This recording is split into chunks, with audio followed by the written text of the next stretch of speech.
Pela presença de todos aqui nesta noite. Nós fomos pegos de surpresa com esta passagem, esta notícia do falecimento do Papa Francisco. Ontem foi realizada a missa na catedral com os padres da diocese. Eu não pude estar lá e até me justifiquei com o bispo, porque eu tinha uma novena de Santo Expedito no Recanto dos Tamoios. E hoje nós já marcamos aqui na paróquia, convidamos de modo especial os ministros, coroinhas e todas as pastorais através do nosso CPP, do Conselho Paroquial de Pastoral. E que linda a presença aqui da nossa comunidade.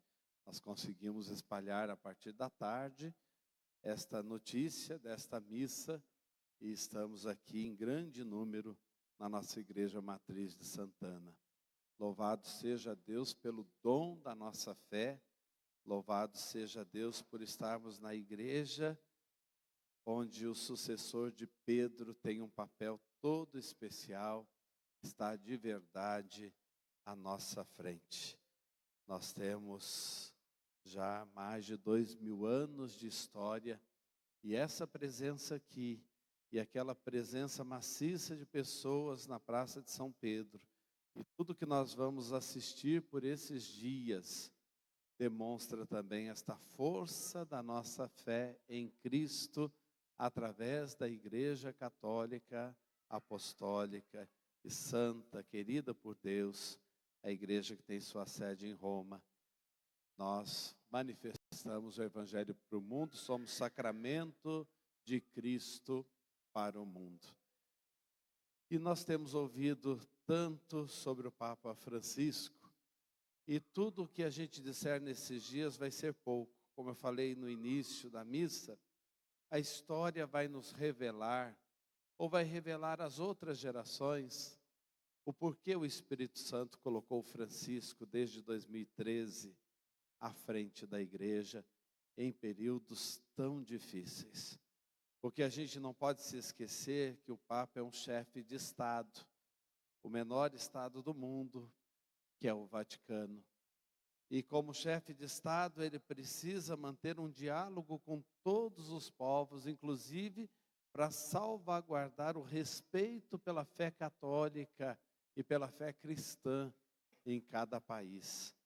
E nós podemos dizer que por conta disso, quantas vezes o Papa foi difamado, quantas vezes notícias falsas apareceram, quantas vezes ele foi acusado e até perseguido, e muitos não olharam para ele com um olhar de simpatia, muito menos com um olhar de fé. Isso é triste. Mas agora, esta notícia do falecimento dele já vai nos dizendo tudo. Bilhões de pessoas se mobilizam. E não só nós católicos. Pessoas de outras religiões estão manifestando pesar, estão manifestando respeito. Um grande líder, um líder confiável que a humanidade tinha nesse momento. E partiu para Deus.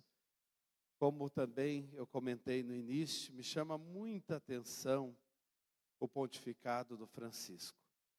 Eu me lembro como se fosse hoje, estava na sala de casa com mais alguns padres, quando saiu a notícia que a fumaça branca tinha aparecido no chaminé da Capela Sistina, e nós que estávamos ali, era pouco depois do almoço, se não me engano, nós nos reunimos em torno da TV, esperando que aparecesse ali, naquela sacada da Basílica de São Pedro, o sucessor de Pedro.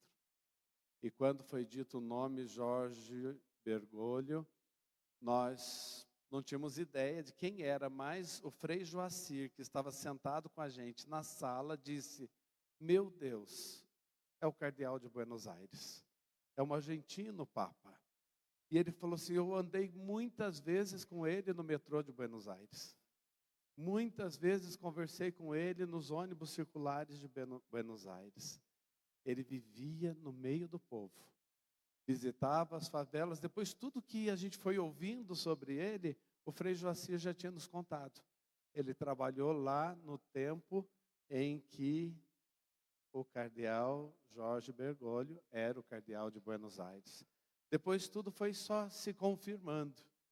Quando ele anunciou o nome Francisco, eu me arrepiei. Porque realmente o nome que o Papa escolhe já é um resumo do que ele vai fazer. Francisco. E logo que ele foi nomeado Papa, eleito Papa, ele visitou a cidade de Assis, eu já contei isso a vocês, e foi uma visita marcante, porque o povo de Assis escreveu uma faixa grande acolhendo e dizendo assim: Francisco, fazia tempo que nós o esperávamos. Há tempos nós o esperávamos. E chegou ali um novo Francisco. O Francisco que assumiu a simplicidade, a humildade, e não só em palavras, mas em muitas atitudes. Muitas atitudes. Quando a gente vê o Francisco indo às prisões, beijando os pés dos prisioneiros, dos presidiários, quando a gente viu o Francisco com a preocupação imensa com aquela multidão de migrantes chegando na Europa, sem lugar para estar, os migrantes, imigrantes, enfim, todos os que estão se locomovendo de um lado para o outro dentro de um mesmo país ou buscando refúgio em outros países, o carinho dele, o modo como ele cuidou desses assuntos. E depois internamente na igreja, esse homem pôs a mão nas feridas, como alguém relembrou o que o Papa Bento começou a fazer e passou depois a missão para ele. Ele continuou, pôs as mãos nas feridas internas da igreja, no cuidado com a economia na igreja, no cuidado com a moral, no cuidado com o testemunho, com as vítimas de abusos em todos os sentidos. E hoje a igreja tem canais abertos para as denúncias e para a gente ser de verdade um lugar seguro para todos. Cada paróquia, cada igreja, ser de verdade um lugar seguro para todos. O Papa marcou demais a história. Nos relembrou que o mundo é a nossa casa comum. Nos relembrou que o Evangelho não é uma notícia triste, é alegria, e fez com que a gente entendesse o Evangelho da alegria. Nos ensinou a acolher, discernir a situação de cada pessoa e integrar todas as pessoas. Acho que nunca nós vamos nos esquecer dos sermões dele, discursos, quando ele dizia: todos têm que encontrar lugar na igreja. Aí ele repetia: todos, todos, todos. Para a gente acordar, falar: ninguém é melhor que ninguém. Ninguém pode apontar o dedo para ninguém. Ninguém pode julgar ninguém, muito menos condenar. Nem Deus condena. Deus acolhe, e em Jesus ele nos ensinou isso. E Francisco foi para a humanidade nesse tempo, os braços abertos de Jesus, acolhendo a todos, todos, todos, todas as pessoas. E nós devemos levar isso no coração, como uma missão que a gente deve continuar na vida da igreja, como uma missão que a gente precisa continuar também na nossa vida pessoal, começando dentro das nossas casas.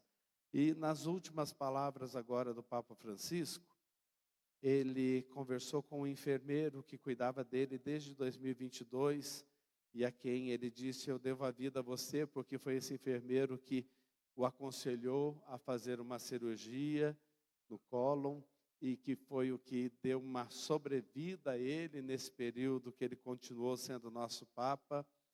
Ele olhou para o enfermeiro e disse assim: obrigado por me levar de novo à praça.